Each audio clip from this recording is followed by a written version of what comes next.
Traders, FX Pip Collector here. Today is Friday, September 6th, and I'm going to be analyzing the SPX500 or the S&P 500, starting on the monthly, working my way all the way down to the 1 hour time frame for the full top down analysis. So, on the monthly, nothing really changed for me. I still think it looks like a 1, 2, 3. Big push down today from non-farm payroll on the S&P, really all the indices actually. I still think there's a good chance eventually it is going to make its way up to the 161.8, but this is definitely a pretty significant turn, which I would assume would probably last a while before it potentially does make its way back up to around that $5,900 area. So let's take a look at it on the shorter time frames, the weekly time frame. Now, this is kind of an equal high right here. It definitely did make a little bit of a lower high. Whenever I see a lower high like that, I always kind of wonder, okay, well, is this a wave A? Is this a wave B? And now we're going down for a wave C. And maybe we really do have a top of a wave 3 right here. And we're actually already in the wave 4.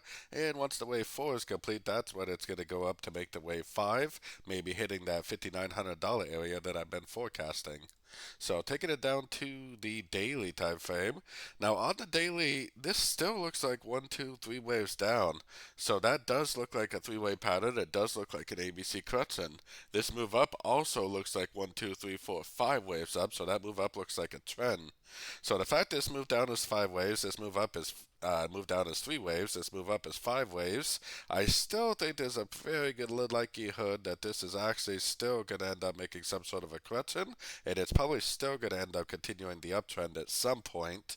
But I would imagine it's probably going to be a while. We have a lot of US dollar news coming up in the next couple of weeks. Next week we got CPI inflation data for the US, and then the week after that we got interest rate news for the US. So, maybe CPI will cause this correction, maybe like cause like the wave B to end, go down for a wave C, and then maybe the interest rate news is what will actually cause this to continue the uptrend.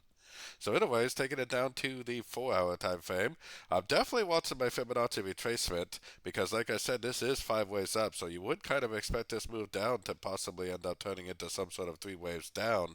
At this point, I would definitely continue to look for shorts. If you've been following along with my videos, then you know ever since this thing is broken structure back here, I've been telling you to look for shorts anyways. So if you've been looking for shorts and follow along with my videos, then hopefully you probably caught this move down today. Very, very nice move down at the news today. So taking it down to the 1 hour time frame.